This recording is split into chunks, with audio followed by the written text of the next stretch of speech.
नमस्कार मु सस्मिता मु स्वागत करछि मोर YouTube channel Sasmita school life को।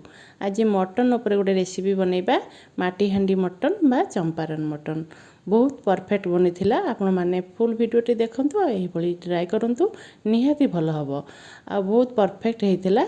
आपण माने एही भली ट्राई करंतु। मटन को आमे प्रथमे भलो भाबरे धोई धाइकी सफा करिकी रखिदबा।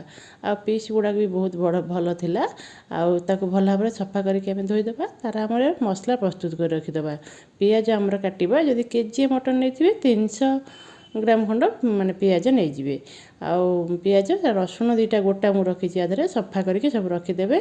आमर बेसिक मसला भितर लुण हल्दी लंका गुंड आउ गरम मसला मीट मसला धनिया गुंड सब रेडी करके हम रखिदबा। आ तेल टिके गरम करके रखिदबा। जेहेतु आम माटी हांडी प्रस्तुत करबा मुझे डायरेक्ट प्रोसेस कर देछि। आपन यदि मैरिनेट अलग जगह करके रखिबे तो माटी हांडी तेल टिके आगे गरम तेल माने उषुम थिबा अवस्था रे माटी हांडी दे देबे। तापर से मैरिनेट को एथिरे ढाळिबे। मु किंतु से डायरेक्ट कर पारे आपने चाहिए एमती भी करि परिबे। आपण जो करंतु से भी डायरेक्ट एमती मैरिनेट करें।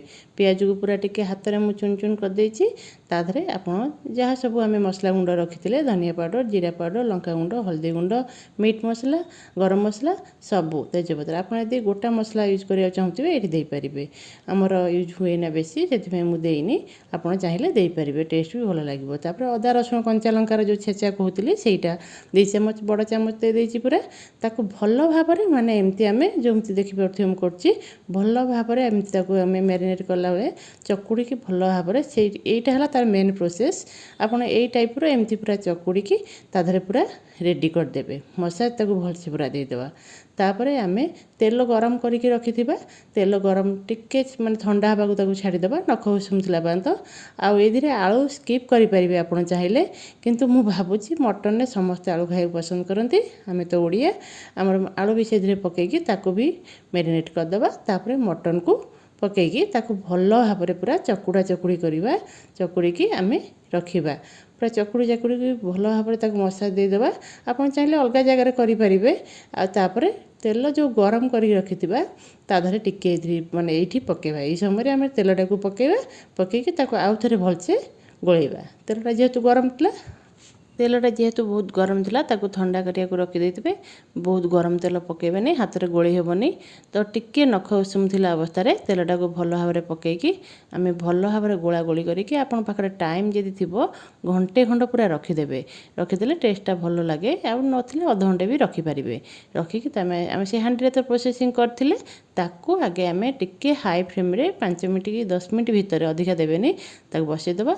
आ मीडियम टू लो रे पूरा गोटे घंटा ताकू छाड़देवा। आपन चाहिए ये अटा ता साइड रे दे पारिबे। मु किंतु देई नथिली ताकू पूरा गोटे घंटा छाड़ला पर देखि पारथुबे लुकटा केमिति हेची पूरा परफेक्ट सिझी जाइतला।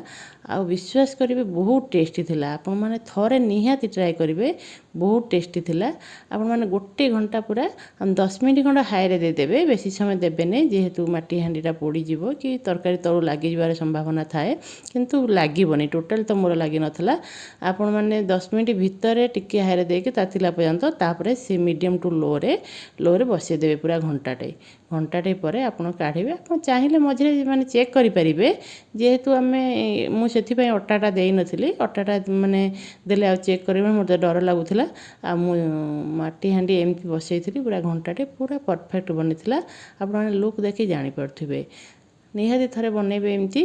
तापर आप घंटाटे पर चेक करके तापर गरम मसला किछि आ कटा होता धनिया पत्र यदि आप पाखे थी मो पाखे नाला धनिया पत्र आप समय पकई पारे। तापर रेडी हो आमर पूरा परफेक्ट माटी हांडी मटन ना चंपारण कौन ना देवे आप कमेंट रे निहाती जनइबे।